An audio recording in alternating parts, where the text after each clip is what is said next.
You're listening to School Counseling Simplified, a podcast with easy-to-implement strategies for busy school counselors. Here's your host, Rachel Davis from Bright Futures Counseling. So I've got a question for you. How would it feel to know that you're delivering top quality lessons, small groups, and individual activities to your kiddos, but that you're not having to sacrifice your nights and weekends planning? That'd be pretty great, right? That's why I created Impact, my monthly membership program for school counselors, where I intentionally select resources designed to support you and your students. Each month, I give you monthly curriculum plans outlining which activities to do and how to do them, along with the activities themselves. So I'm talking Tier 1, 2, and 3 resources and data tracking tools. You'll also receive video implementation guides where I walk you through page by page of every resource so you feel confident to implement it with your kiddos.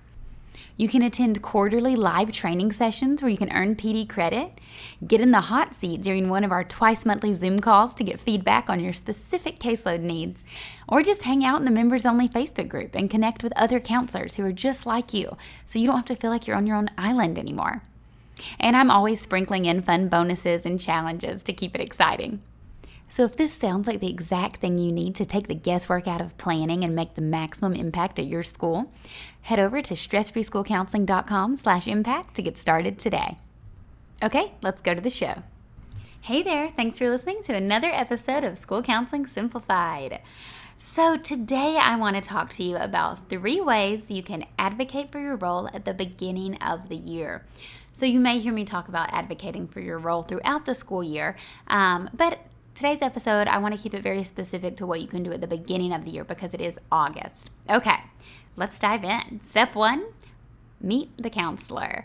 So I love using a Meet the Counselor as a way to advocate for your role. So if you joined me in my masterclass a couple weeks ago, I gave you a free Meet the Counselor lesson and I was talking more specifically about this. But there's 2 main areas in which we can advocate for our role by using a Meet the Counselor lesson. Now, the first way is we're showing teachers how we can support them and the services we provide. So if you do a Meet the Counselor lesson for teachers, so if you're showing them your role, you're showing them how you can support them and how they can access you. They may not know what you do. They may think you're only seeing kids individually.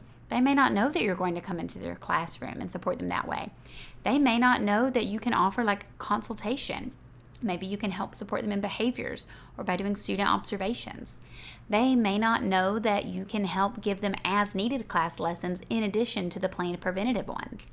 So by using a Meet the Counselor lesson for teachers, you can show them the services that you provide. And that advocates for your role because they're like, whoa, this lady's awesome. I didn't even know we had this resource.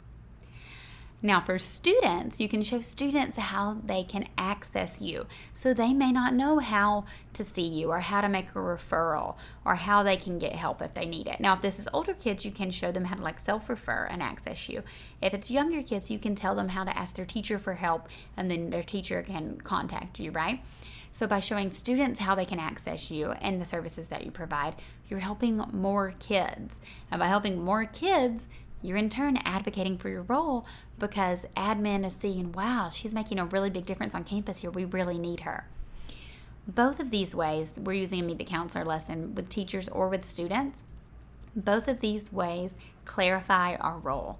And anytime we're clarifying our role, we're advocating for our profession. Anytime we're bringing clarity around, what does the school counselor do? Who is this lady? Oh, she does all of these awesome things? Wow, we really need her. We want more of her, right? That's advocating for our profession. So that's step 1. Use that Meet the Counselor lesson. I'll link to some of mine in the show notes if you want to check out one.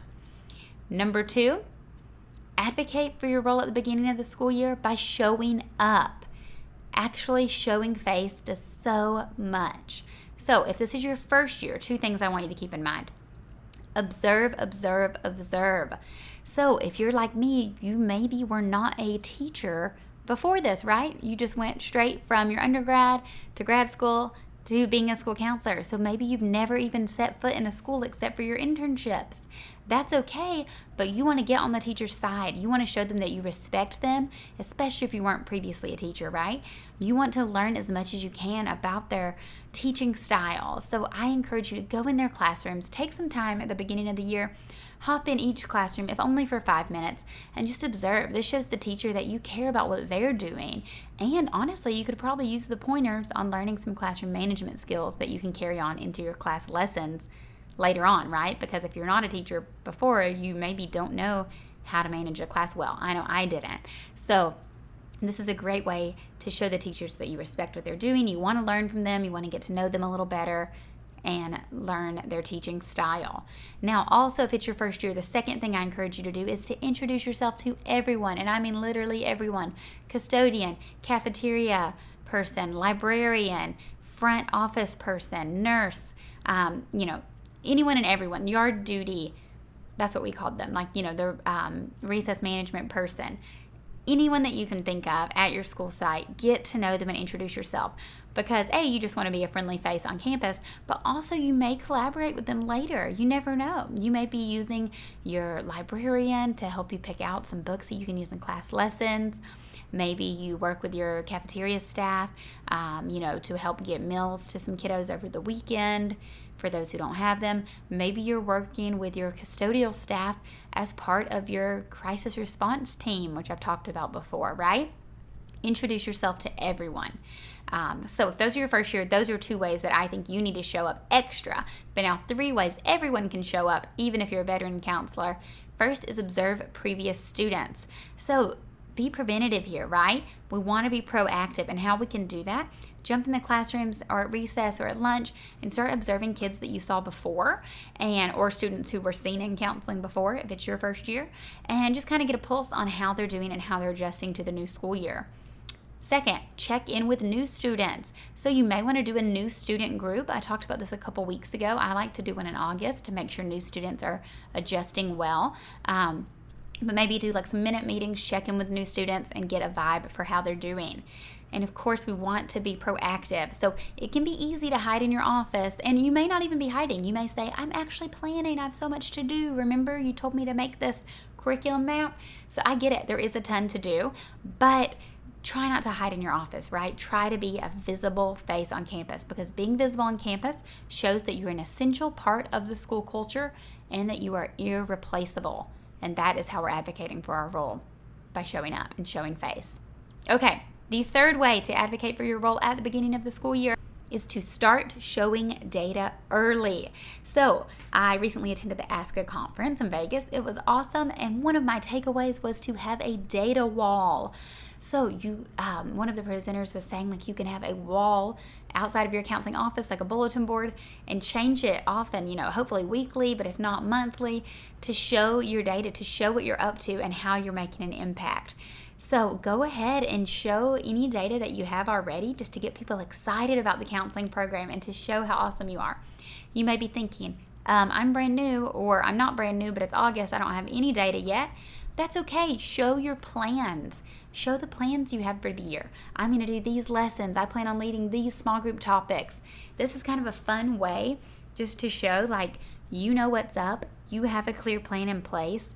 And this is a way to advocate for your role, because you're clarifying not only what you do, but the impact that you're making and the need that there is for your position and the profession as a whole. So that is one way that you can start showing your data early. Show it off and be proud, right? You can showcase some stuff you did last year, or showcase the plans that you have for the upcoming year. Okay, so to summarize, there are 3 ways to advocate for your role at the beginning of the year. Number 1, a Meet the Counselor lesson. These are so valuable. I encourage you to do one with students and one with staff. Number 2, show up and show face. If it's your first year, make sure you jump in those classrooms and meet everyone. But even if you're coming back, make sure you're checking in with new and old students. Be proactive. And number 3, start showcasing that data early on. So showcase previous data you've already collected, or plans. Okay, guys, I hope you found that helpful. For more strategies on how you can increase your impact and get the recognition that you deserve, download my Stress-Free School Counseling Toolkit. It is free, and I will link to it for you in the show notes. Okay, talk next week. Thanks for listening to School Counseling Simplified.